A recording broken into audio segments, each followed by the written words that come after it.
বিদেশ থেকে আজ আমার স্বামীর লাশ এলো। স্তব্ধ আমিটা যখন প্রাণপ্রিয় স্বামীর চিরকালের জন্য নিশ্চুপ হয়ে যাওয়া মুখটা দেখে চিৎকার করে কাঁদতে চাইলাম, অমনি আমার স্বজনদের কথাগুলো আমার কানে এসে সচরাচর তীরের মতো বিঁধতে লাগলো। আমি অবাক হয়ে গেলাম। কান্নার আর এলো না। আমার ভাসুর আর জায়ের মিলে তখন জমি জমার হিসেব কষতে ব্যস্ত। খালা আমাকে চুপিসারে জানিয়ে গেল, বারবার বলছিলাম জামাইয়ের থেকে তার পাওনা সব লিখে নিতে, নিছস নেস নাই। এখন কি করবি? শ্বশুর বাড়ি থেকে এক আনাও পাবি না। জন্ম দিছস মাইয়া, সব তো তোর দেবর ভাসুরদের নামে হইয়া যাইবে। এখন কি হিসেব কষার সময়? আমি এক হাতে আমার পাশ থেকে কুহুকে আগলে নিই। মেয়েটা ভয় পাচ্ছে। এসব কি হচ্ছে ও বুঝতে পারছে না। বয়সী বা কত, সবে 5। ও শুধু বুঝতে পারছে কিছু একটা ঘটেছে। যা ঘটেছে তা ভালো কিছু নয়, তা মারাত্মক খারাপ। আমার শ্বশুর শাশুড়ি বেঁচে নেই। যৌথ পরিবারের প্রায় অনেকটা খরচ আমার স্বামী বহন করত। তার মৃত্যুতে কেউ কষ্ট পাক না পাক, টাকা পয়সার চিন্তা করতে ভুলেনি। আমি আজ নতুন করে মানুষ চিনলাম। এরাই না বিদেশি টাকা পয়সার জন্য সব সময় আমায় মাথায় করে রাখতো। সারাটা দিন আমি আর কাঁদলাম না। চুপ হয়ে মেয়েকে নিয়ে মহিবের নিথর শরীরটার পাশে বসে রইলাম। বিকেলে জানাজা হলো। বাড়িটা আস্তে আস্তে খালি হচ্ছিল। আমি চুপ হয়ে বসার ঘরের এক কোণায় বসে বসে পাওয়া না পাওয়ার হিসাব কষছিলাম, যখন প্রতিবেশীদের টুকিটাকি কথা ফের কানে এলো। একজন বলছে অল্প বয়সে বিধবা হইল, এখন তো ঠিকই ব্যবসাপনা করে বেড়াবে। আরেকজন বলল, মেয়েটার কথা ভাবছ? ওইটুকুনি বাচ্চা, মা ভেগে যাবে আরেকটার সাথে। সব কষ্ট এসে পড়বে বাচ্চা মেয়েটার উপর। আমি তাদের কথা শুনে চোখ বন্ধ করে ফেললাম। কোত্থেকে যেন মা হুট করে এসে তাড়া দিতে লাগলো আমাকে। ওঠ অনু, ব্যাগ গোছা, বাসায় যাবি আমার সাথে। এক বাক্যে বলে দিলাম মাকে, বাড়ির পরিস্থিতি তো দেখছই, সবটা ঠিক হোক, পুকে নিয়ে 2-4 দিনের জন্য বেড়াতে যাবনি। তুমি কি আজ যাবে না, নাকি থাকতে চাইছো? মা কিছু বলার আগে আমি আবার বলে উঠলাম, মা আজ বরং চলে যাও, কাল এসো। বাড়িতে অনেক মানুষ, জায়গা হবে না থাকার।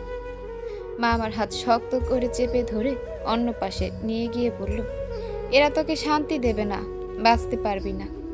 শক্ত চোখে তাকিয়ে সামান্য হাসলাম, ভাগ্যকে পরিহাস করি। ভাইয়ের সংসারে বোঝা হয়ে কিভাবে থাকি বলো? মুহিব বেঁচে থাকতে আমাকে বেশি দিন বাপের বাড়ি থাকতে দিতে চাইতো না।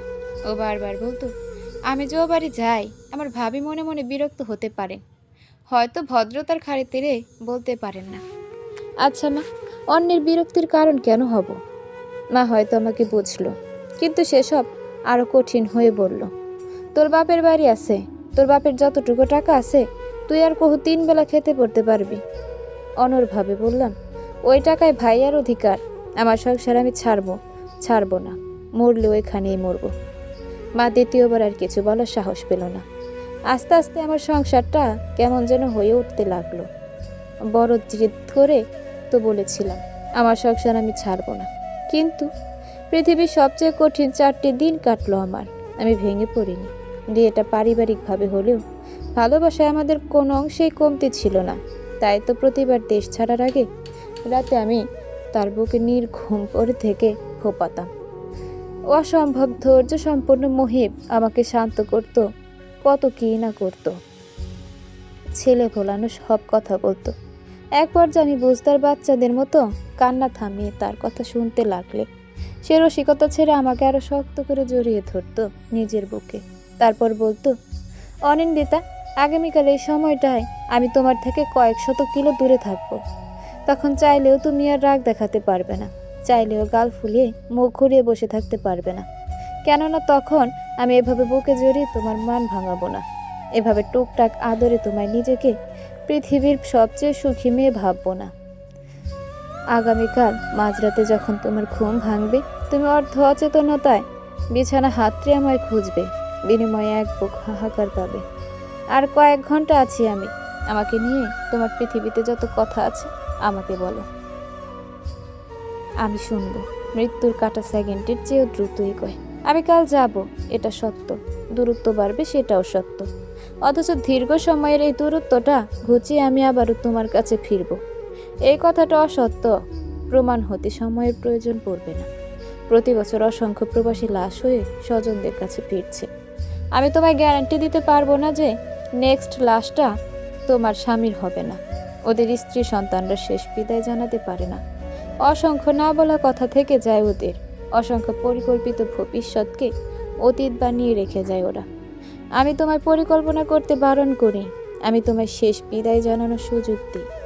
তাই প্রতিবার তুমি আমাকে বিদায় জানাবে, ঠিক যেমন ধরো আর এই বুকে আসতে পারবে না অনিন্দিতা, আর কয়েক ঘন্টা আছে, আমাকে বিদায় জানাও। আমি তার কথাগুলো খুব মনোযোগ দিয়ে শুনতাম। তারপর আস্তে আস্তে মানিয়ে নিতে লাগলাম। প্রতি বিদায়ে তাকে আমি শেষবারের মতো বিদায় জানাতাম। তাকে নিয়ে যত ভাবনা চিন্তা ছিল, যত রাগ অভিমান ছিল, সব বলতাম। এই তো 5 মাস আগে যখন নিয়ম মাফিক আবারও বিদায় জানানোর দিন, মহিব আমার চুল আঁচড়ে বিনুনি গাঁদতে গাঁদতে বলেছিল, আমি না থাকলে তুমি নিজের খেয়াল রাখতে কার্পণ্য করবে না, নিজের যত্নে খামতি রাখবে না, খাওয়া দাওয়া হেলা করবে না, কুহুকে অযথা বকাবকি করবে না, রাগ উঠলে কাগজে লিখবে, এরপর পানিতে ভিজিয়ে ফেলবে কাগজটা, দেখবে ঠিক শান্তি লাগছে। জীবন আমাদের প্রতিপদে জীবিকার শিক্ষা দেয়। তুমি হতাশ হবে না, শিক্ষা নেবে, এগিয়ে যাবে। জীবনে প্রতিকূলে যেতে চেয়েও না, স্রোতের টানে ভেসে যাবে, অনুকূলে তাল মেলাতে থাকো। বিশ্বাস করো, জীবনকে একবার নিজের নিয়ন্ত্রণে আনতে শিখে গেলে এর চেয়ে সুন্দর কিছু আর খুঁজে পাবে না। অনিন্দিতা, তুমি অন্তত বুঝদার একজন মেয়ে। আমার কথাগুলোকে মনে রেখো সর্বদা। আমি মনে রেখেছি সেসব, ভুলিনি কিছুই, ভুলতে পারিনি, সেজন্যই এতখানি স্বাভাবিক সম্ভবত। সকাল থেকে আমার মেয়েটা বেশ হেসে খেলে বেড়াচ্ছে। আমার ননদের ছেলে মেয়েরা ওর সমবয়সী, ওদেরকে পেয়ে আনন্দ ধরছে না। কুহুর দিনগুলো এভাবেই, আর রাতগুলো আমার বুকে শক্ত করে মিশে থেকে কাটছে। ছোট থেকে বাবার সান্নিধ্যে সেভাবে সে পায়নি বলে কোনো ধরনের শক্ত অনুভূতি মেয়েটা পাচ্ছে না। এখানে ওর দোষ নেই, ওর সাথে ওর বাবার তেমন কোনো স্মৃতি নেই। কিন্তু যা ছিল বড় হতে হতে সেসব আর মনে থাকবে না, এটা ধ্রুব সত্য। মহিবের মৃত্যুর 4র্থ দিন আজ। আয়েশা ভাবি আর রিমা ভাবি মিলে 2 দিন ধরে কথা শোনাচ্ছে। ওরা চেয়েছিল আত্মীয় স্বজনদের ডেকে খাওয়াতে, কিন্তু মৃত্যু উপলক্ষে লোক খাওয়ানোটা মহিব ঠিক পছন্দ করতো না। তাই কঠিনভাবে জানিয়েছি তাদের এসব কিছুর প্রয়োজন নেই। মহিবের বড় ভাই আমাকে ভীষণ ভীষণ স্নেহ করেন, এজন্য কেউ আর আমার উপর উচ্চবাচ্য করতে পারেনি। মেনে নিয়েছে আমার কথা। মহিবের রেখে যাওয়া কথাগুলোকে আদর্শ মেনে দিন চলতে শুরু করলাম। চাকরির চিন্তাটা যখন মাথায় এলো, তখন খুব মনে পড়লো মহিবের জোর করে আমার পড়াশোনা চালিয়ে নেওয়ার দিনগুলো। বিয়ের পর পড়াশোনা করার ইচ্ছাটা ছিল না, তবুও মহিবের রোজ এক কথা, বিয়ে মানে সংযুক্তি নির্ভরশীলতা নয়। আগামী দিনটিতে আমি কর্মক্ষম হয়ে গেলে তুমি যেন সার্টিফিকেটের দোহাই দিয়ে আফসোস না করো, তার খেয়াল রাখাটাও আমার দায়িত্ব। আমি অকম্পিতভাবে সার্টিফিকেটগুলো ছুঁয়ে গেলাম আমার নামটা, অনিন্দিতা অনু। অভিভাবক মুহিব আহসান। একাধারে ছোট ছোট যত সব সার্কুলার পেল, সবেতেই অ্যাপ্লাই করতে লাগলাম। বাস বিচার তেমন একটা করলাম না। সিভি দেখে তন্মধ্যে বেশ ভালো একটা কোম্পানি থেকে ডাকা হলো আমাকে। অল্পতেই ঘাবড়ে যাওয়া আমি প্রবল আত্মবিশ্বাস ও ধীর মনোবলের দ্বারা ভাইভাতে উত্তীর্ণ হলাম। জয়েনিং সোমবার। এই নিয়ে বাড়িতে কম ঝামেলা হয়নি। বড় ভাই একবার বলেছিলেন, অনু, তোমার এসব কাজ করা লাগবে না, আমরা মরে যাইনি। নিজের জায়গায় শক্ত থেকে আমি বলেছি, মহিব চাইতো না আমি কখনো কারোর উপর নির্ভরশীল হই। আমি ওর চাকে সম্মান করি। বড় ভাই আর কিছু বলেননি। সেই সাথে জায়েদের আমার মুখের উপর বলা, চাকরি করে দুনিয়া কিনে নেবে নাকি, কথাটা থেমে গেল সামনাসামনি।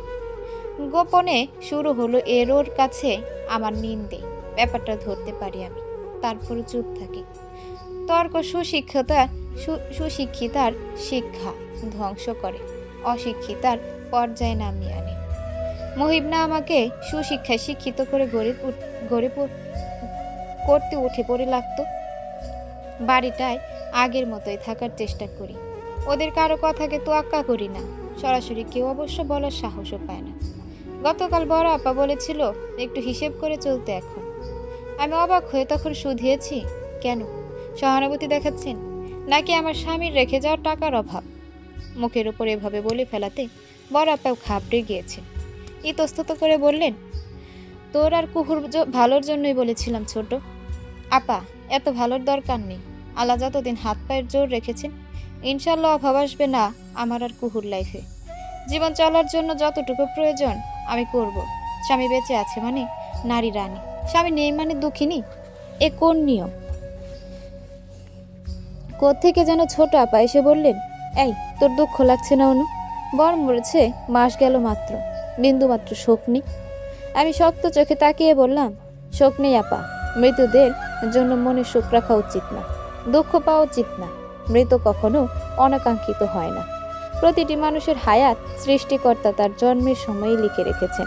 এর কিঞ্চিত বেশি বাঁচার সামর্থ্য কারণ নেই। তবে মৃত্যুর মতো এত সত্য বিষয়ের সাথে আমরা অনাকাঙ্ক্ষিত শব্দটা যোগ করে কেন শোক পালন করব? ওরা আর কিছু বলেনি। এরপর আমাকে সম্ভবত ভেবে নিয়েছে স্বামী সুখে পাথর বনে গিয়েছি। ব্যাপারটা তা নয়। পৃথিবীর সবচেয়ে কঠিন বিষয় হচ্ছে মৃত্যু। আর মহিব আমাকে এই বিষয়টা সহজভাবে গ্রহণ করতে শিখিয়েছিল। যে মৃত্যুকে মেনে নিতে পারে সে দুনিয়া জয় করতে পারে। সেদিন মহিবের লাশের সামনে দাঁড়িয়ে আমি সামান্য নড়বড়ে হয়েছিলাম অবশ্য। তারপর নিজেকে শক্ত করতে আমার খুব একটা সময় লাগেনি। দিনগুলো এভাবে কাটলো। আস্তে ধীরে সোমবার চলে এলো। একটা হালকা রঙের সুতির শাড়ি পরে নিলাম। চুলগুলোয় খোপা, হাতে ব্রেসলেট, গলা একটা সরু চৌকাস, সাজসজ্জা এমনিতে পছন্দ না আমার। তবে সাজলে নাকি মেয়েদের আত্মবিশ্বাস বাড়ে, এই কথাটাও আমাকে আমার সেই বিখ্যাত দার্শনিক মহিবা হোসেন জানিয়েছিলেন। লোকটার কথায় জাদু ছিল। মনে পড়লে ঠোঁটের ভাঁজে আপনা থেকে কি মিষ্টি একটা হাসি চলে আসে। অফিস যাওয়ার পথে কুহুকে বাড়িতে রেখে যেতে ইচ্ছে করছিল না, তাই ওকে নিয়েই বেরোলাম। পথে মধ্যে মায়ের বাড়ি, ওকে সেখানে রেখে আমি ফের রওনা হলাম। ঘন্টাখানেকের রাস্তা, বাসে গেলে আধ ঘন্টার মধ্যে পৌঁছে যাওয়া যাবে। কিন্তু প্রথম দিন পাবলিক ট্রান্সপোর্টে যেতে ইচ্ছে করলো না। একটা ক্যাব বুক করে নিলাম। এরপর পৌঁছালাম আমার গন্তব্যে। অফিসে প্রথম দিন আমি সহ আরও দুজনের জয়েনিং হলো। সবাই ফুল দিয়ে আমাদের অভিনন্দন জানালো। নতুন ছেলে মেয়ে দুজন অন্য টিমের। আমাদের টিমের লিডার আজ ছুটিতে আছেন, তাই তার অ্যাসিস্ট্যান্ট আমাকে আমার কাজগুলো বুঝিয়ে দিল। প্রথম দুটো দিন সাধারণভাবেই কাটলো। সকালে কুহুকে মায়ের বাড়ি রেখে বের হওয়া, এরপর 9টা থেকে 5টা অফিস, তারপর মায়ের কাছ থেকে কুহুকে নিয়ে বাড়ি ফেরা। এই তো এভাবেই যাচ্ছে। অথচ বিপত্তি ঘটলো যেন ঠিক কদিন পর। আমাদের টিম লিডারকে দেখে আমি ভরকে গেলাম। পায়ের মাটি নড়বড়ে হয়ে উঠল। এতটা অপ্রস্তুত হয়ে পড়ব জানলে সম্ভবত এই শহরেই থাকতাম না। আমাকে দেখে তিনিও অবাক হয়েছে। অবিশ্বাস্য গলায় ডেকেছেন, অনিন্দিতা। আবিরের আওয়াজ শুনে বুকটা কেমন কেঁপে উঠল আমার। মনে পড়ে গেল ঠিক 8 বছর আগের সংঘর্ষগুলো। তখন আমি উচ্চ মাধ্যমিকের গণ্ডি পেরিয়েছি। বয়স 19 পেরোবে ভাব। চালচলনে ছিল চাঞ্চল্য। বয়সের চেয়ে অত্যাধিক উড়নচণ্ডী ছিলাম আমি। আবির ছিলেন আমার সেজ মামির ভাগ্নে। তাদের বাড়িও আমাদের মামা বাড়ির থেকে খুব একটা দূরে ছিল না। যতবার ছুটি পেয়ে মামা বাড়ি যেতাম ততবারই আবিরের সাথে দেখা হতো, একটা আড্ডা জমত। তিনি আমার চেয়ে 4 বছরের বড়, তবুও কিভাবে যেন বেশ সুন্দর একটা বন্ধুত্ব হয়ে যায় ছোট থাকতে। মানুষ হিসেবে তিনি ছিলেন অত্যন্ত চমৎকার, আর আমি কিঞ্চিত দুষ্ট প্রকৃতির। বর্তমানে আমি পাল্টেছি সম্পূর্ণভাবে। তারটা বলতে পারলাম না, তবে বিপরীত আকর্ষণ বলের ক্রিয়া আমার মধ্যে সামান্য দেখা গিয়েছিল। সেবার যখন আমার বিয়ে ঠিক করা হলো, আমি মামা বাড়ি গিয়ে সবার আগে বিষয়টা আবিরকে জানিয়েছিলাম।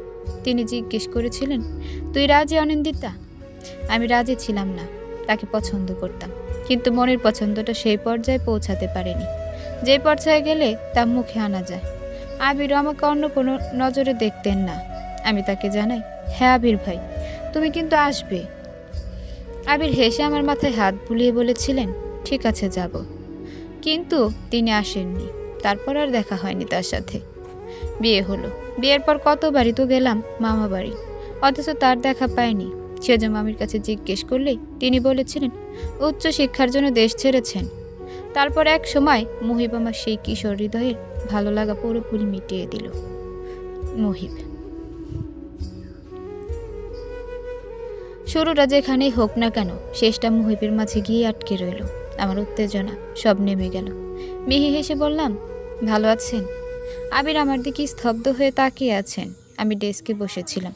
তিনি দুবার শ্বাস ফেলে হাতের তর্জনীয় বৃদ্ধার সাহায্যে কপাল ঘষলেন। এরপর বললেন, আমার ক্যাবিনে আসুন। সেকেন্ডের ব্যবধানে উল্টো দিকে ঘুরে ক্যাবিনে চলে গেলেন।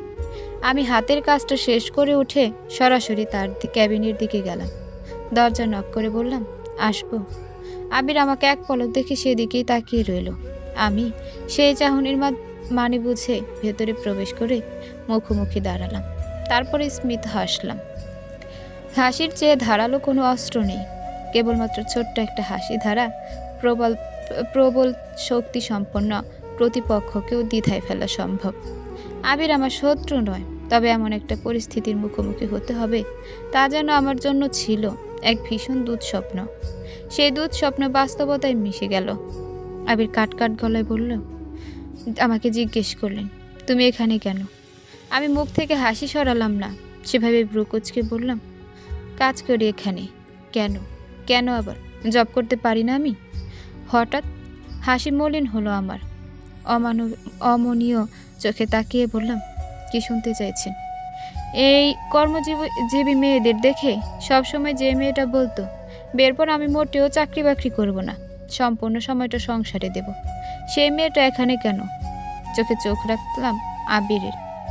জানেন না কিছু? আবিরের চোখের পাতা সামান্য কেঁপে উঠল। দেখলাম সে বলল, জানি না, জানতে চাইছি। আমি প্রলম্বিত শ্বাস ফেলে বললাম, তেমন কিছু না, বলার মতো না।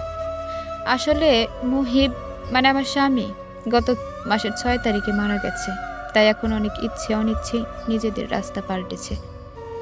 আবির অবিশ্বাস্য দৃষ্টিতে তাকিয়ে রইলেন, যেন মেনে নিতে পারছেন না। ধরা গলায় বললেন, এত সাবলীলভাবে এত বৃষ্টি সত্য বলতে পারছো? পারছি। কি করে? সত্য বলতে দ্বিধা থাকা উচিত নয়। আবির আমাকে সান্ত্বনা দিতে বললেন, তুমি ঠিক আছো অনিন্দিতা? ফ্যামিলিতে প্রবলেম হচ্ছে? কোনো সমস্যা? আমাকে বলো। বরাবরের মতোই উপহারসূচক সেই হাসিটা ঠোঁটের ভাঁজে রাখলাম। সহানুভূতি দেখাবেন না, আমার ভালো লাগে না। থেমে আবার বললাম, মুহিব তার সকল অ্যাকাউন্টের নমুনি আমাকে করে রেখে গেছে। যা টাকা পয়সা আছে মনে হয় না গোটা জীবন বসে বসে খেলেও ফুরাবে। তবে চাকরি করছো কেন? স্মিত হেসে বললাম, আয়ের উৎস নিশ্চিত না করে কেবল ব্যয় করতে থাকলে নিঃস্ব হতে সময় লাগে না। আবির কিছু বললেন না। টেবিলের উপর থেকে গ্লাস তুলে পানি পান করলেন। এরপর নিজের চেয়ারে বসে কিছুক্ষণ মেঝের দিকে তাকিয়ে রইলেন। কিছু ভাবলেন সম্ভবত। আমি তাকিয়ে আছি শুধু। বহুদিন পর মানুষটাকে দেখলাম। মনের মধ্যে সেই ভালো লাগার অনুভূতি আছে, তবে তা সম্মানের। অন্য কোনোভাবে কল্পনা করার সুযোগ পাইনি আগে, আর এখন সম্ভব না। আমি এগিয়ে গিয়ে তার মুখোমুখি দাঁড়িয়ে জিজ্ঞেস করলাম, আপনি ভালো আছেন? আবির সঙ্গে সঙ্গে উত্তর নিলেন না। কিছুক্ষণ চুপ থেকে বললেন, হ্যাঁ ভালো। আচ্ছা আমি আসি তবে? হ্যাঁ যাও। আমি উঠে দাঁড়ালাম। বেরিয়ে আসার আগ মুহূর্তে আবির পুনরায় ডাকলেন, অনিন্দিতা। পিছে তাকিয়ে বললাম, অফিস যাওয়ার শেষে নিচে ওয়েট করো, একসাথে বেরোবো। কেন? কথা আছে সামান্য। আচ্ছা ঠিক আছে। 5টায় বেরোনোর সময় আবির গাড়ি নিয়ে এগিয়ে এলেন। আমি বিনা বাক্যে উঠে বললাম পাশে। আবিরকে বললাম, 6টার মধ্যে আমাকে রোকেয়া সরণিতে নামিয়ে আসবেন। তারা আছে? হ্যাঁ, মেয়ে অপেক্ষায় আছে। আবির গাড়ি স্টার্ট করলো। এরপর বলল, মেয়ের নাম কি রেখেছ? কোহিলি আরশাদ। ডাকনাম কুহু। সুন্দর নাম। বয়স কত? এবছর 5 পেরোবে। বাপের বাড়িতে থাকছো? না, আমার বাড়ি ছেড়ে কই যাব? কিঞ্চিত অবাক হলো আবির। তোমার বাড়ি? আলাদা থাকো? না, মহিবের বাড়িই তো আমার বাড়ি। ও বাড়ির সবাই ভালো? ভালো। সমস্যা হয় না তো কোনো? সমস্যাকে সমাধান করতে জানি। আবির হেসে ফেললো সামান্য। তুমি অনেক পাল্টে গিয়েছো অনন্দিতা। আমিও হাসলাম। ঠিক যেভাবে আমাদের সান্নিধ্যে তুই থেকে তুমি আপনি চলে এসেছে। আগের মতো কিছুই নেই যে তা বিয়ে করেননি কেন? হুট করে এমন অন্য প্রসঙ্গে ঢুকে পড়লাম আমি। আবির যেন প্রস্তুত ছিলেন এমন প্রশ্নে। বিয়ের বয়স হয়নি আমার। এহেন কথায় হো হো করে হাসলাম আমি। হাসতে হাসতে বললাম, রসিকতা করছেন? রসিকতা করব কেন? বয়সই বা কত আমার, সবে 32। ছেলেদের বিয়ের বয়সের পর থেকে শুরু হয়। আচ্ছা বুঝলাম।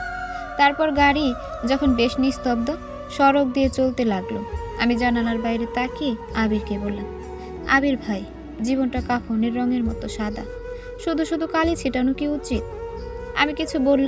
আবির কিছু বললেন না। আমি হেসে বললাম, আবির ভাই, আমি ভালো আছি। মহিব আমাকে একা চলতে শিখিয়েছিল। ওই উপস্থিতিতেই ও আমাকে ভালো থাকতে শিখিয়েছিল। ও আমাকে বলেছিল, কারো অনুপস্থিতি কারো জীবনে খুব বেশি সময় প্রভাব ফেলতে পারে না। তাই ওই যেটুকু সময় প্রভাব ফেলে সেটুকু সময় নিজেকে নিয়ন্ত্রণে রাখা উচিত। প্রভাবিত যাতে না হই সেজন্য সর্বস্ব দেওয়া উচিত। আমি তাই করেছি। নিজেকে ব্যস্ত রাখছি, নিজে স্বাবলম্বী হতে চাইছি। ওর রেখে যাওয়া টাকায় আমি কুহুকে নিয়ে ভালোই থাকতে পারতাম, কিন্তু লোকেরা সুযোগ নিতে চাইতো। অবেলা নারী বলে হাত বাড়াতে কেউ ইতস্তত করতো না। ইতিমধ্যে চারপাশের কুৎসিত নজরগুলো শিকার আমি হয়েছি। কিন্তু যখনই দেখে আমি নিজেকে চালানোর সামর্থ্য রাখি, অধিকাংশ নজর আমার থেকে ঝুঁকে যায়। আর বাকি যারা এখনো ছুকানো নজরে তাকিয়ে থাকে, আমি অনিন্দিতা তাদের দৃষ্টিকে পায়ে মারাই না। আমি থেমে গেলাম। আবির পুনরায় বললেন, একা চলা একা নারীর পক্ষে এতই সহজ? সহজ নয়, তবে আমি চাইলেই সহজ বানাতে পারি। কিভাবে? দেশে সিঙ্গেল মাদারের অভাব নেই। আবির থেমে থেমে বললেন, তোমার হাজবেন্ডকে খুব ভালোবাসতে? হ্যাঁ বাসি। তারপর পুরো রাস্তায় আমি আর আবির কিছু বললেন না, আমিও বললাম না। গন্তব্যে পৌঁছে নামার সময় তাকে বললাম, আবির ভাই শুনুন। বলো। আমার প্রতি কখনো সহানুভূতি দেখাবেন না, অনুরোধ। আমি মলিন হেসে বললাম, সহানুভূতির সাথে অনিন্দিতা নামটা যায় না ঠিক। আসি, এসো। তারপর থেকে গোটা মাস অফিসে বাড়তি কোনো কথাবার্তা কেউই বললাম না। আবির ভীষণ বুঝদার মানুষ। উনি ভালো করেই জানেন একজন বিধবা অথবা ডিভোর্সি নারীর সাথে অন্য কোনো পুরুষের মেশাটা সমাজ বেশ কটু চোখে দেখে। সমাজকে আমি কিংবা আবির কেউই তোয়াক্কা করি না। তবে দুজনেই শান্তিপূর্ণ মানুষ, শুধু শুধু অশান্তি ডেকে আনতে চায়নি। তাই খুব প্রয়োজন ব্যতীত একে অপরের থেকে দূরে দূরে থাকলাম। অফিসের বাইরে দেখা হলে এড়িয়ে যায়নি, বরঞ্চ মুচকি হেসে ভালো মন্দ জিজ্ঞেস করেছি। তিনিও কোঅপারেট করে গেছেন আমাকে। জীবনটা খুব স্মুথলি যাচ্ছে, অথচ এটা জীবনের নিয়ম না। জীবন অকস্মাৎ চমকে দিতে ভালোবাসে। হুট করেই বড় আপা আমাকে ডেকে নিয়ে বাড়ি ভর্তি মানুষের সামনে জিজ্ঞেস করেন, তা ছোট, বিয়ে শাদীর ব্যাপারে চিন্তা কি? অবাক হলাম, কিসের বিয়ে? ছোট আপা হেসে বলল, আরে অনু, তোর বিয়ের। আমি ছোট করে শ্বাস ফেলে বললাম, এখনো ভাবছি না। উঠে চলে যেতে লাগলাম। অমনি ও বাড়ির বড় বউ জহুরা আমাকে বলে উঠল, লোকে কাজ নেই ভাই, এখনো যৌবনে আছো, এ কাজে থাকবে না তা আমরা বুঝি। এখন অন্ধত্ব জড়ালেও তো ক্ষতি নেই। তোমার বিয়ে শাদী দিলে আমরা একটু নিশ্চিত হই। চিন্তা তো কম হয় না তোমার জন্য। আমি হেসে ফিরলাম। সামনের সোফায় বসে জিজ্ঞেস করলাম, তা আমার বিয়ে শাদীর সাথে আপনাদের নিশ্চিন্ত হওয়ার সংযোগ কোন জায়গায়? আমার হাসিতে সবার মুখ গুমুট হয়ে উঠল। কেউ যেন কথা এগোনোর সুযোগ পাচ্ছে না, কোনো একটা বিষয় নিয়ে ভাবছে। কথাটা কিভাবে ওঠানো লাগবে তাই যেন ভাবনার অন্তপান্ত। ওই সময়ের মধ্যে আরেকজন বলে উঠল, তুমি আমাদের আপনজন, তাই চাই না নাম খারাপ হোক। বয়স কম, স্বামী নেই, পরিণতি কি জানা আছে আমাদের, তাই চাই বিয়ে করলে করে নাও। আমার ভেতর থেকে রাগগুলো আগ্নেয়গিরির ভয়ানক লাভার মতো উঠতে চাইছে। চোখ বন্ধ করে ফেললাম, মুষ্টিবদ্ধ হলো হাত। মহিব বলতো, রাগ ভালো কিছু না, রাগ মন্দকে ভালো ও ভালোকে পৃথিবীর সবচেয়ে মন্দ কিছু রূপে প্রদর্শন করায়। রাগ জাগতিক সকল শুদ্ধকে অশুদ্ধ বানিয়ে দেয় ও অশুদ্ধকে আঁকড়ে ধরতে শেখায়। রাগ বিবেক বুদ্ধির সংহার ঘটায়। যে ব্যক্তি নিজের রাগকে নিয়ন্ত্রণ করতে জানে, গন্তব্য স্বয়ং তার সামনে রাস্তা বানিয়ে দেয় এগোনোর তাগিদে। রাগ নিয়ন্ত্রণ করার বেশ কিছু পদ্ধতি আছে, যার মধ্যে সবচেয়ে কার্যকরী উপায় হচ্ছে চোখ বন্ধ করে 2-3 বার প্রলম্বিত শ্বাস ফেলা এবং বন্ধুরত চোখে এই কিঞ্চিত সময়ের মাঝে নিজের সবচেয়ে দুর্বলতম দিকটা ভেবে নেওয়া। আমি আমার দুর্বলতাকে চিন্তা করলাম। কুহুকে ভাবলাম, এটা তো আমার যুদ্ধ। এখানে লড়াই শারীরিক না, মনস্তান্ত্রিক দিক দিয়ে করতে হবে। আশ্চর্যজনকভাবে এবার আমার রাগ নেমে এলো। অপ্রস্তুত হেসে বললাম, বিয়ে করবো না আপা, আমি আমার আর কুহুর জন্য যথেষ্ট। এ কথা এখন বলছো, দুদিন পর ঠিকই বাচ্চাকে ছেড়ে চলে যাবে, তখন তো সব এসে আমাদের ঘাড়েই পড়বে। এ পর্যায়ে আমার শক্ত হতে সময় লাগলো না। আপনাদের চিন্তা ভাবনা অন্তত সংকীর্ণ। জোহর আপা বললেন, তোমাকে প্রায় একজন ব্যাটা লোকের সাথে দেখা যায় অনু, তুমি অস্বীকার করতে পারবে? মূল ঘটনা বুঝতে পারলাম আমি। এরপর আর কিছুতে সম্ভবত কোনো লাভ হতো না। ধরা পড়লে লোকে বহুত কাহিনী বানায়, তাদের ধারণা আমিও বানাবো, অথচ আমার ইচ্ছে করছে না নিজের ব্যাখ্যার্থে কিছু বলতে। হতাশাজনক শ্বাস ফেলে বললাম ছোট করে। পরপর তাদেরকে দেখে নিলাম। উঠে চলে যাওয়ার আগে বললাম, আমার সাথে একজন ছেলে মানুষকে দেখে যারা ভেবেই নিয়েছে সম্পর্কটা কোনো ধাঁচের, তাদের কাছে এর এক্সপ্লেনেশন দিতে আমার বড় আলস্য। তারা নির্বোধ। তারা আগামীকাল আমাকে আমার আপন ভাইয়ের সাথে দেখলেও কথা শোনাতে ছাড়বে না। এমন কথাকে গায়ে বাঁধাচ্ছি না, ধন্যবাদ। আজ অফ ডে, একটু কুহুকে নিয়ে ঘুরতে বেরোবো। আপনারা বসুন, আপনাদের বিশেষত্ব নিয়ে সকল অবিশেষ গল্প করুন। উঠে রুমে চলে এলাম। মেয়েটা রুমে নেই, সম্ভবত খেলতে বেরিয়েছে। আমি শাড়ির আঁচল ঠিক করে বাড়ি থেকে বেরোলাম। বাড়ির পাশে একটা ছোট্ট মাঠ আছে, ওখানে ওর বয়সী বাচ্চারা ওই সময়ে খেলাধুলা করে। বাচ্চাদের এই বয়সে অন্য বাচ্চাদের সাথে মেশা প্রয়োজন, এতে তারা অল্প বয়সে একাধিক বৈশিষ্ট্য সম্পন্ন মানুষের সংস্পর্শে এসে দুনিয়াদারির অনেকটাই বুঝে যাবে। বাচ্চাদের বিকাশের বয়সে এই মারামারি ঝগড়াঝাটির খুব প্রয়োজন আছে। তারা মুখ থুবড়ে পড়বে, তবে না একা একা উঠতে শিখবে। একাকি বেড়ে ওঠা মেয়েরা খুব নাজুক হয়, তারা অল্পতেই ভেঙে পড়ে, তারা নিজেকে সামলাতে জানে না। আমি কুহুকে পৃথিবীর সকল সুন্দর কুচ্ছেদ বিষয়াদির সাথে এই ছোট থেকেই পরিচয় করাতে চাই। মুহিব আমাকে এটা করতে বলেছিল। সিঁড়ি দিয়ে নামার সময় দেখি কুহু সিঁড়ির নিচে মুখে হাত রেখে বসে আছে। আমি এগিয়ে এগিয়ে ওর পাশে বসে পড়লাম। কুহু খেয়াল করে রেলিং হেসে সরে গেল। আমি ওর দিকে চেপে বসলাম। ও ঠোঁট উল্টে বসে আছে, চোখ মুখ ভেজা।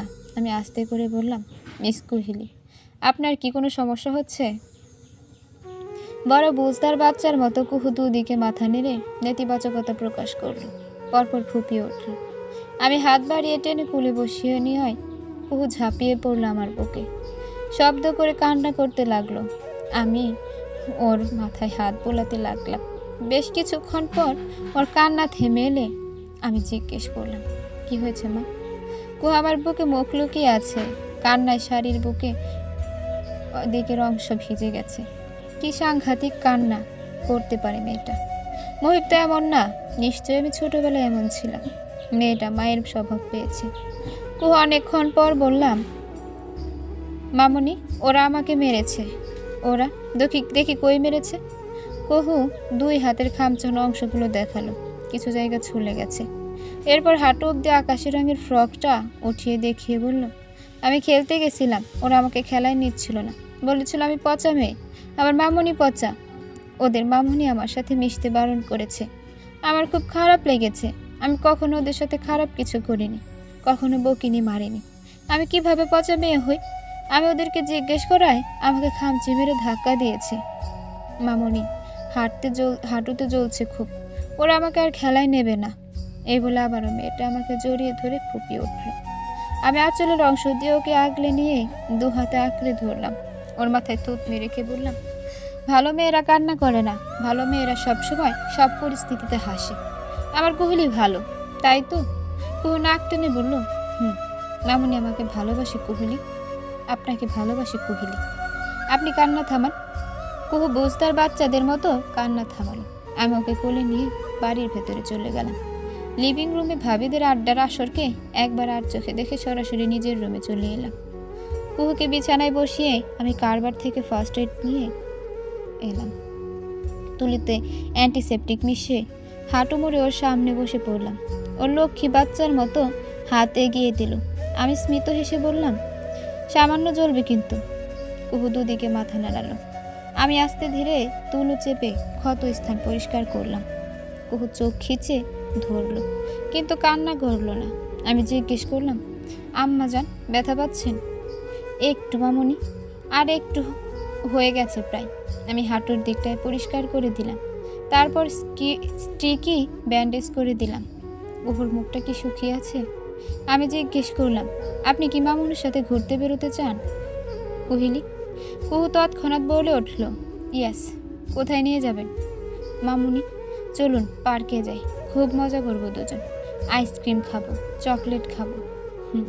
কুহু দাঁত কেলিয়ে হাসলো। আমি একটা সাদা ফ্রক পরিয়ে দিলাম কুহুকে, চুলগুলোয় দুটো ঝুঁটিও করে দিলাম। এরপর নিজেও শাড়িটা পরিবর্তন করে ওর মতো সাদা আসমানি মিশেলের একটা শাড়ি পরে নিলাম। তারপর একটা রিকশায় করে নিকটস্থ পার্কে চলে এলাম। এখানে একটা নদীর শাখা আছে, সেখানটায় ফেলে রাখা এক বেঞ্চে ওকে নিয়ে বসলাম। আশেপাশের অনেক মানুষ আছে।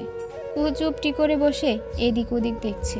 তারপর আমাকে জিজ্ঞেস করলো, আচ্ছা মামুনি, বাবা আবার কবে আসবেন? বাবা আসবে না কহিলি। কুহু বড় অবাক হয়ে আমার দিকে তাকালো, চোখ মুখ কুচকে ঠোঁট ফুলিয়ে জিজ্ঞেস করলো, তা কেন? কারণ বাবাই মারা গেছে। মারা গেছে? হ্যাঁ। কেউ মারা গেলে আর ফেরে না? না, ফেরে না। কেন ফেরে না মামুনি?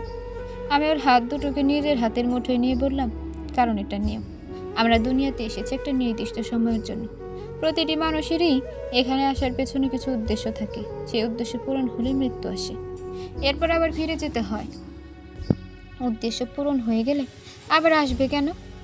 বাবার কি উদ্দেশ্য ছিল মামুনি? সম্ভবত আমাদের দুজনকে গড়ে তোলা। বাবার উদ্দেশ্য পূরণ হয়েছে? হয়েছে সম্ভবত। তাহলে আর ফিরবে না? না। আচ্ছা। কুহু হাত পা নাড়াতে নাড়াতে আবারও আশেপাশে দেখতে লাগলো। আমি জিজ্ঞেস করলাম, আপনার খারাপ লাগছে না? কুহু পুনরায় আমার দিকে তাকালো ফেল ফেল চোখে। কি জন্য খারাপ লাগবে তা হয়তো বুঝতে পারছে না। আমি বোঝানোর তাগিদে বললাম, আপনার বাবা আর ফিরবে না, খারাপ লাগছে না? কুহু দুদিকে মাথা নেড়ে বোঝালো, না লাগছে না। আমি হেসে বললাম, আমারও লাগছে না, কারণ মুহিবের শারীরিক মৃত্যু হয়েছে। তার কথাও তার সকল আদর্শ এখনো বেঁচে আছে। মানুষটা আমাকে এক জীবনে ভালো থাকার সকল সূত্র ভালোভাবে বুঝিয়ে গেছে। আমার খারাপ লাগবে কেন? লাগছে না তো। হয়তো চলতি পথে কয়েকবার কদম নড়বড়ে হবে, হয়তো ক্লান্ত হব, হয়তো গুটিয়ে পড়ব, কিন্তু পরক্ষণে ভালো থাকার জন্য সর্বোপরি খারাপ মানুষটা আমি হব। আর এটাই হচ্ছে লাইফের সাথে গেমই। কিছুক্ষণ পর হুট করে খেয়াল করলাম কে একজন এগিয়ে এসে ঠিক কুহুর সামনে দাঁড়ালেন। আমি তাকাতেই তিনি কুহুকে বললেন, আপনি মিস কুহিলি আরশাদ? কুহু বিজ্ঞদের মতো উপন্যাস মাথা নেড়ে বলল, ইয়েস। আবির অবাক হয়ে বলল, আরে বাপরে, আপনি সত্যিই কুহিলি আরশাদ? কুহু আমার দিকে একবার তাকালো, এরপর আবিরের দিকে তাকিয়ে বলল, মামুনি বলেছেন আননোন কারোর সাথে কথা বলতে নেই। আবির হেসে আমাকে বললেন, কুহিলির মামুনি, কুহিলি কাউকে আমার সাথে কথা বলার অনুমতি দিয়ে বাধিত করুন। আমি কুহুকে বললাম, আচ্ছা। আবির উৎসুকভাবে কুহুরও পাশে ব্রেঞ্চে বসে বলল, সি, পারমিশন গ্র্যান্টেড। কুহু সব কটা দাঁত বের করে হাসল। আবির এবার আমাকে বললেন, আমি কি কুহুকে নিয়ে একটু ঘুরে আসতে পারি? যদি ম্যাডামের অনুমতি থাকে তো। কই যাবেন? আপনাকে বলবো কেন অনিন্দিতা? আমি হেসে ফেললাম, ঠিক আছে যান। কুহুকে কোলে তুলে নিলেন আবির। তার পরনে সাদা শার্ট, স্লিভ খোটানো, চোখে গ্লাস। তিনি বললেন, সব ম্যাচিং ম্যাচিং। কি ব্যাপার কোহিলি, মতলব কি? কুহু এতেও হাসলো কেবল। আবির ওকে নিয়ে দূরের ওই আইসক্রিম পার্লারটিতে গেলেন। কিছুক্ষণের মধ্যে ফিরে এলেন। প্রথমে সেই হাস্যোজ্জ্বল মুখটা তার কেমন মিইয়ে রয়েছে। হাসছেন না একদমই। আইসক্রিম আমার দিকে এগিয়ে দিলে আমি তা হাতে নিয়ে বললাম, কি হয়েছে আবির ভাই? আবির কিছু বললেন না আমাকে আর। পুরোটা সময় কুহুর সাথে কথা বলল কেবল। আমি আর কিছু বললাম না তাকে। সন্ধ্যের দিকে ফেরার সময় কুহুকে অনেকগুলো চকলেটস নিয়ে দিলেন। এতে আমি বললাম, প্রয়োজন নেই এসবের। আবির কঠোরভাবে তখন তাকালেন, বললেন, তোমার কোনো কিছুরই প্রয়োজন পড়ে না অনিন্দিতা, কিন্তু বাচ্চা মেয়েটার পরে। একরোখা মেয়ে মানুষ তুমি, সেসবের আর কি বুঝবে? আমি সরু চোখে তাকিয়ে বললাম, কিসের প্রয়োজন? একজন মা নিজেকে তার বাচ্চার জন্য যথেষ্ট মনে করলেও একজন বাচ্চার জন্য কখনো তা যথেষ্ট নয়। Single mother can not afford the whole happiness of the child need. কুহুর গায়ের প্রতিটি ক্ষত তার প্রমাণ হিসেবে জ্বলজ্বল করছে।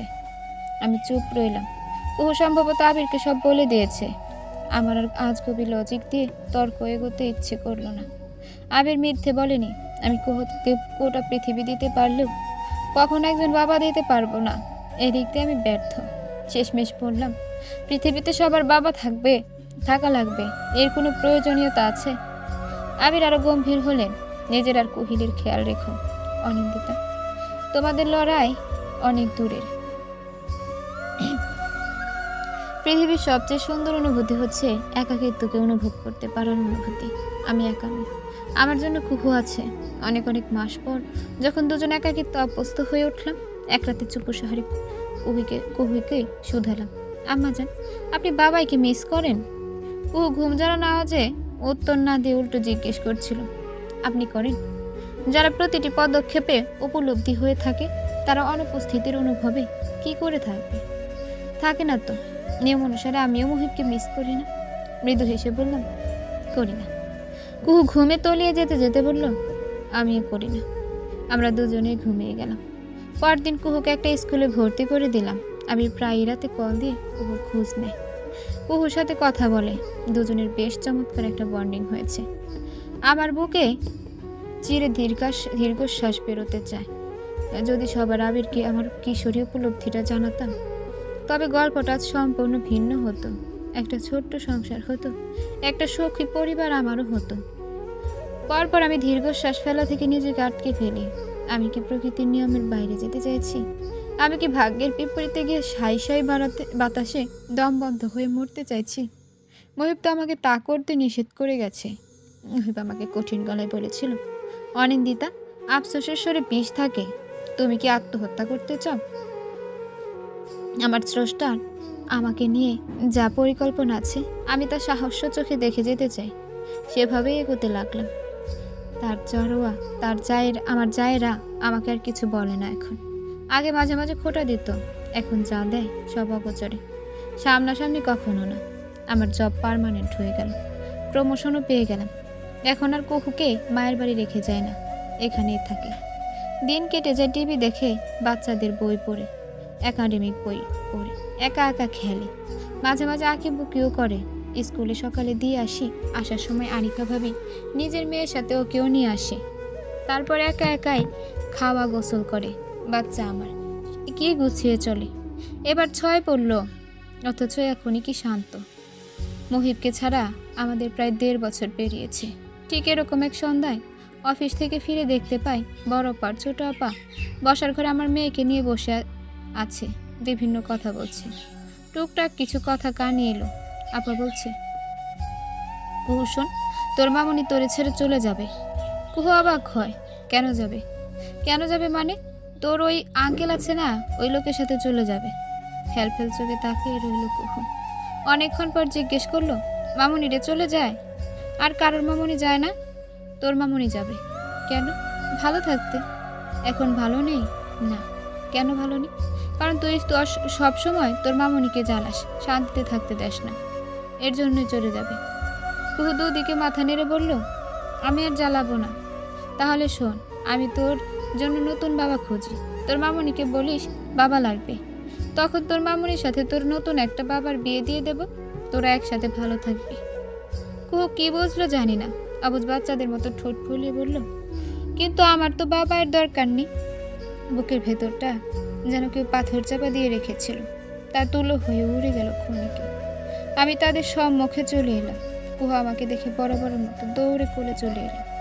আমি ওকে কোলে নিয়ে দুগালে চুমু খেয়ে বললাম, দিন কেমন কাটলো প্রিন্সেস? খুব ভালো। আমি হাসলাম। পরপর আপার দিকে তাকালাম। তীক্ষ্ণ চাহনি ও ধারালো আওয়াজে তাদের জানালাম, ভিটে ভাগ হোক। আপারা স্তব্ধ হয়ে গেল। আমি বুঝতে পেরেছি আমার বিয়ে অন্যত্র দিয়ে বাড়ি থেকে সরানোর ছটকায় তারা কষেছে। সে ঘুরে যেন বালি পড়ল। বোঝাতে চাইলো নানান কিছু, আমি বুঝালাম না। রুমে গিয়ে আবিরকে কল লাগালাম। তিনি কল রিসিভ করে বললেন, অনিন্দিতা, কোনো সমস্যা? গাড়ি পৌঁছেছে? সব ঠিকঠাক? বাড়ি পৌঁছেছ? সব ঠিকঠাক? তার উত্তেজিত আওয়াজ। আমি স্থিরতায় বললাম, ইমিডিয়েটলি একটা ফ্লাইটের ব্যবস্থা করে দিন। অফিসের আশেপাশে। সব ঠিক আছে তো? জি ঠিক আছে আবির ভাই। আবির আর কিছু বললেন না আমাকে। পরদিনই মালিগঞ্জে একটা ফ্ল্যাটের ব্যবস্থা করে দেন। আমি সপ্তাহ সময় নিয়ে সে ফ্ল্যাটে উঠলাম জুনের মাঝামাঝি সময়। অর্ধ বছরের শেষের একটা বড় অ্যামাউন্টের বোনাস পেলাম, সেই সাথে স্যালারিও বাড়ল। পুরোটা সহ জমানো টাকার আংশিক কিছু নিয়ে প্রয়োজনীয় দ্রব্যাদি কিনে ফ্ল্যাটটাও গুছিয়ে ফেললাম। বাড়িতে আবির একজন হেল্পিং হ্যান্ড এনে দেন কুহুকে দেখার জন্য। তিনি সব এতেই অনেক সহায়তা করেছেন। ফ্ল্যাটে ওঠার পরপরই তাণ্ডব শুরু করলাম। শীঘ্রই বৈঠকে এলাম। আমার ভাগের অংশটুকুর বদলে আমি সম পরিমাণে টাকা নিলাম। এই টাকা দেওয়াতে আপনাদের ছিল নানান ছুকছুকানো কৌশল। আপাদের ছিল নানান ছুকছুকানো কৌশল, কিন্তু লাভ হলো না ও বাড়িতে আমার না থাকায়। ধীরে ধীরে সব কিছু থেকে বেরিয়ে এসে নিজের লাইফটা গুছিয়ে নিই। আর জমি জমা থেকে নেওয়া টাকাগুলো দিয়ে মলিগঞ্জে গৃহহীন নারীদের জন্য একটা বাড়ি তৈরি করি। বেশ বড় সরু একটা বাড়ি। বাড়ির নাম দেয় আশিয়ানা। ধীরে ধীরে অসংখ্য মানুষ আমার আশিয়ানাতে থাকা শুরু করে। তাদের প্রত্যেকের গল্পগুলো আরও কুৎসিত, রুহ কেঁপে ওঠার মতো করছি। আমি তাদের দায়িত্ব নেই, তাদের প্রত্যেকের ভালো থাকার দায়িত্ব নেই। আমার একার উপার্জনে তাদের চালানোর সামর্থ্যটা হয় না। এক্ষেত্রে আমি মুহিবের রেখে যাওয়া অর্থগুলো ব্যবহার করে নারীদের জন্য বিভিন্ন সুযোগ সুবিধার ব্যবস্থা করি। আমি তাদের দক্ষ বানানোর জন্য উঠে পড়ে লাগি। তাদের বিভিন্ন হাতের কাজে প্রশিক্ষণ করি। এরপর তাদের জন্য কাজের ব্যবস্থা করি। তারপর এক সময় দেখলাম আশিয়ানার নারীদের জন্য আমার নিজ থেকে খরচ করতে হচ্ছে না আর। তারা নিজেরাই নিজেদের চালিয়ে নেওয়ার সামর্থ্য রাখছে। বাড়তি যা আয় হচ্ছে তাদের বাচ্চাদের পড়াশোনার ব্যবস্থা করালাম। আরও মানুষ বাড়তে লাগলো। আশিয়ানার পাশের খালি জমিটুকুও কিনে নিলাম। বাড়িটাকে বড় করলাম। অসংখ্য নারীদেরকে বিদায়ও জানালাম যখন তারা সম্পূর্ণভাবে আত্মপ্রয়াসী হয়েছেন। আমার জীবনের আরও 9টা বছর এখানেই কেটে গেল। কুহু এবার 10ম শ্রেণীতে পড়ছে। রোজ স্কুল কোচিং শেষে বিকেল বেলায় এভাবে এখানে চলে আসে। তারপর হেসে খেলে পুরো বাড়ির সবার খোঁজ নিয়ে বেড়ায়। সবার সাথে তার কি দারুণ সখ্য। আশিয়ানাতে এখন পথশিশুদেরও থাকার ব্যবস্থা করেছি। কুহু তাদের সবার প্রিয় আপা। কুহু এলে এই বাচ্চাদের হই হুল্লোড় বেড়ে যায়। আশিয়ানাতে কি আনন্দ কি আনন্দ। আমি জব ছেড়ে দিয়েছি বছর 4 আগে। আপাতত আশিয়ানাই আমার ধ্যান জ্ঞান সব। সমাজের নারীদের জন্য আমি নিজেকে উৎসর্গ করলাম। মুহিব আমাকে যে সকল আদর্শ দিয়ে গেছে, আমি সে সকল আদর্শে তৈরি করলাম হাজারো নারী। জীবনটা কোনো যাচ্ছে তা কিছু নয়। জীবন মানে একটি ঘর, কিছু মানুষ নিয়ে সাজানো গোছানো ঘর। মানুষ সব পারলেও ঘর থেকে দূরে সরে থাকতে পারে না। ঘরটা অপছন্দ, সমস্যাটা কি? সাজিয়ে গুছিয়ে নিলেই হয়। বলতে যতটা সহজ, করতে তারও অধিক সরল। কেবল প্রয়োজন ধীর মনোবল, প্রবল ইচ্ছে শক্তি, পর্বত সমান আত্মবিশ্বাস ও ইস্পাত কঠিন ব্যক্তিত্ব। সময়টা শীতের, গায়ে চাদর জড়িয়ে আশিয়ার ছাদে দাঁড়িয়ে রাত উপভোগ করছিল। হুট করে কে যেন আমার সামনে এক মগ ধোয়া ওঠানো কফি এগিয়ে দিল। আমি তাকালাম, আবির দাঁড়িয়ে আছে। মগটা হাতে নিয়ে বললাম, কখন এলেন? কিছুক্ষণ আগে। আচ্ছা। আবির মগে চুমুক দিলেন। তারপর চাঁদের দিকে তাকিয়ে বললেন, the moon is beautiful, isn't it? আমি হেসে বললাম, চাঁদের দিকে তাকালাম। তারপর আবির নিজেও হাসলেন। কফির মগ রেলিংয়ে রেখে তার গায়ের শাল ঠিক করলেন। সাদা পাঞ্জাবির হাতা গোটাতে গোটাতে বললেন, অনিন্দিতা, তোমার কাছে জীবনের মানে কি? কোনোরূপ ভাবনা ছাড়াই বললাম, আমার কাছে জীবন মানে অ্যাডভেঞ্চার, পদে পদে চমক। কখনো সুখে বুক কাঁপে, কখনো ভয়ে আত্মা ছলকে ওঠে। জীবন মানে এত অকস্মাৎ থমকানোর এক গল্প। আবির হেসে হেসে রেলিং ঢেসে দাঁড়ালে। জীবন বিশ্রী, সবচেয়ে বেশি যে জিনিসটা নিয়ে ভাবি সেটাই হারিয়ে যায়। যতবার সুখ খুঁজতে হাত বাড়াই, এক মুঠো দুঃখ পাই। আমি প্রসঙ্গ পরিবর্তন করে বললাম, আপনার বয়স কত? বড় না ভাব নিয়ে আবির বললেন, ফেব্রুয়ারিতে 41 হবে। এখনো বিয়ের বয়স হয়নি? কি যে বলো না, বিয়ের বয়স শেষ অনন্দিতা। এখন আর মেয়েরা আমাকে চয়েস করে না। তো সব বিয়ে টিয়ের হোয়াট এভার বাদ। ঢং করছেন কেন? খুলে বলবেন কেন বিয়ে করতে এত অনিচ্ছুক? আবির ভাই চাঁদের দিকে তাকালেন। আজ পূর্ণ চাঁদের রাত। চাঁদের আলোয় চারপাশটা কি মোহময় লাগছে। আবি সেসব দেখতে দেখতে বললেন, নারীরা নিজেদের স্বামীর কাছেও সেফ নয়, তাই নিজেকে এই স্বামী ক্যাটাগরিতে ফেলতে ইচ্ছে করে না। আর কোনো প্রশ্ন করে না অনিন্দিতা, তোমাকে মিথ্যে বলতে আমার কষ্ট হবে। ঠিক আছে। তারপর প্রায় ঘন্টাখানিক দুজন চুপচাপ দাঁড়িয়ে রইলাম। রাত 12টার পর শীত বাড়তে লাগলো। আমি তখন আবিরকে বললাম, নিচে আসুন। আবির আমার দিকে তাকালেন না। এখানে ভালো লাগছে, তুমি যাও। আমি চলে এলাম। আমি সেভাবেই দাঁড়িয়ে রইলি। মানুষ যা চায় সব কি তা পায়? যা পায় আদতে কি তাই চায়? কিছুটা ভাগ্য, বাকিটা কর্ম। চাওয়া দিয়ে পাওয়া হয় না, লাগে পরিশ্রম। আবির কি পরিশ্রম করেছিলেন? নির্বোধ পুরুষ জাতি। রাতে ঘুমানোর সময় কুহু আমার রুমে চলে এলো। রাত তখন 1:30টার কাছাকাছি। জিজ্ঞেস করলাম, ওকে, কি ব্যাপার, ঘুমাননি কেন? কুহু এগিয়ে এসে আমার কোল থেকে ল্যাপটপ সরিয়ে মাথা রাখলো নিজের মিষ্টি করে বলল, আপনার সাথে ঘুমাতে ইচ্ছে করছে মামুনি, ঘুম পাড়িয়ে দিন। আমি কুহুর মাথায় হাত বুলিয়ে দিতে লাগলাম। চুলে বিলি কেটে দিতে দিতে বলল, কুহিলি, জি মামুনি। আপনার কখনো আফসোস হয় না? কিসের আফসোস? আর বাকি 10টা মানুষের মতো স্বাভাবিক ও সুন্দর জীবন না পাওয়ার আফসোস? হতে চাই, হতে দিই না। কিভাবে দেন না? আমরা ভালো আছি মামুনি, আরও ভালো থাকতে চাইছি। কেউ কেউ তো সামান্য এটুকু ভালো থাকার জন্য স্রষ্টার কাছে প্রতিরক্ত কান্না করছে। আমার মা আছে, কারো কারো বাবা মা নেই, কেউই নেই। আমাদের শারীরিক অঙ্গ প্রত্যঙ্গ সব আছে। কেউ বিকলাঙ্গ হয়েও তো বেঁচে আছে। আমরা দুনিয়ায় কুৎসিত রূপ দেখে হাহাকার করছি। কেউ দুনিয়ায় দেখতে পাচ্ছে না। আমার স্রষ্টা আমাকে সেই কষ্ট দেননি যা ওদের দিয়েছে। আমি কেন আফসোস করব? কেন শুকরিয়া আদায় করব না? ঝুঁকে কুহুর কপালে চুমু খেলাম আমি। কুহু চোখ বন্ধ করে ফেলল। মামুনি, আবির আঙ্কেল বোধহয় আপনাকে ভালোবাসেন।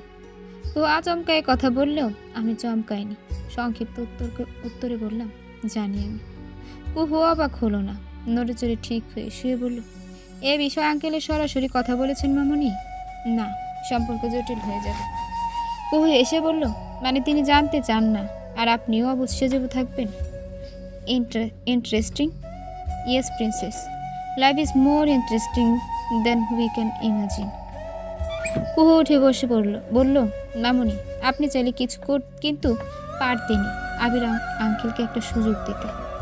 অবশ্যই পারতাম, তবে এতে আপনার বাবার কথাগুলো ভাটা পড়তো। আমাদের আশিয়ানাও তৈরি হতো না। কুহু আবারও শুয়ে পড়ল। অনুত্তেজিত গলায় বলল, আপনি এত সঠিক কেন সকল ক্ষেত্রে? Perfection is the not L well thing. মাঝে মাঝে কিছু ভুল করা দরকার। আমিও মানুষ, ভুলের ঊর্ধ্বে নই। কিছু সাংঘাতিক ভুল আমার দ্বারাও হয়েছে। ঘুমান। কুহু আর প্রশ্ন করল না, আমিও জবাব দিলাম না। আমার ভুলগুলোর স্ট্রিঙ্গে স্থান নিয়েছে স্বার্থপরতা।